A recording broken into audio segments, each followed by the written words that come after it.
Cargo plane আমাদের এত আছে, আমরা উপরে নিয়ে গিয়ে শুধু ঢাকনাটা খুলে দিই।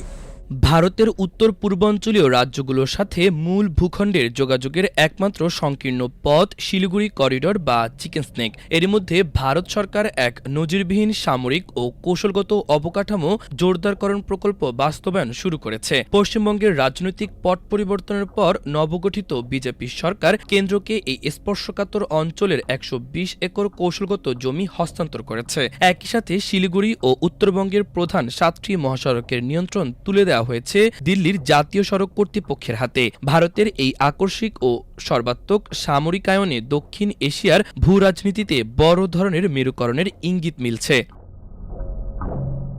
সীমান্তে কাজ করা একাধিক গোয়েন্দা সংস্থার সূত্র জানায়, মাত্র ২০ থেকে ২২ কিলোমিটার প্রস্থের এই সংকীর্ণ শিলিগুড়ি করিডোরটি ভারতের মানচিত্রে অন্যতম প্রধান দুর্বলতা বা অ্যাকিলিস হিল হিসেবে পরিচিত।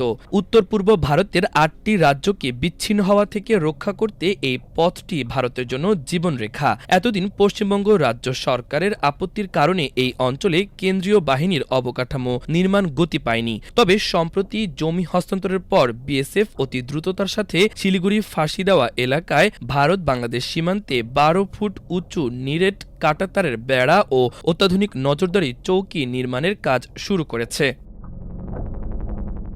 গোয়েন্দা সূত্র আরও জানায়, ভারতীয় সেনাবাহিনী করিডোরের স্পর্শকাতর সীমান্ত এলাকাগুলোতে ৩টি নতুন সামরিক গ্যারিসন বা দুর্গ চোপড়া, কিষানগঞ্জ এবং বামুনি স্থাপন করেছে। এর মধ্যে চোপড়া সামরিক ঘাঁটিটি বাংলাদেশ সীমান্ত থেকে ১ কিলোমিটারেরও কম দূরত্বের মধ্যে অবস্থিত।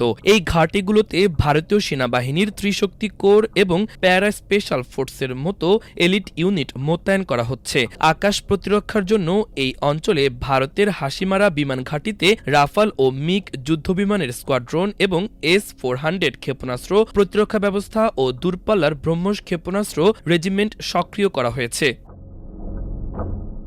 নিরাপত্তা বিশ্লেষকদের মতে, বাংলাদেশ সীমান্তের ঠিক ওপারে ১ কিলোমিটারেরও কম দূরত্বে চোপড়া ভারতীয় সেনাঘাঁটি ও উচ্চ প্রযুক্তির রাডার স্থাপনের মূল উদ্দেশ্য হল বাংলাদেশের উত্তরবঙ্গ ও উত্তরাঞ্চলীয় সামরিক গতিবিধির ওপর সার্বক্ষণিক নজরদারি চালানো। এর ফলে একদিকে বাংলাদেশের অভ্যন্তরীণ নিরাপত্তা ও সার্বভৌম প্রতিরক্ষা কৌশল সম্পূর্ণ উন্মুক্ত ও ঝুঁকির মুখে পড়বে, অন্যদিকে অনুপ্রবেশের অজুহাতে যে কোনো সময় নিরীহ সীমান্তবাদীদের ওপর নির্যাতন এবং জোরপূর্বক পুশব্যাকের মতো ঘটনা ব্যাপক হারে বৃদ্ধি পেতে পারে, যা দেশের সামাজিক ও অর্থনৈতিক স্থিতিশীলতা নষ্ট করবে।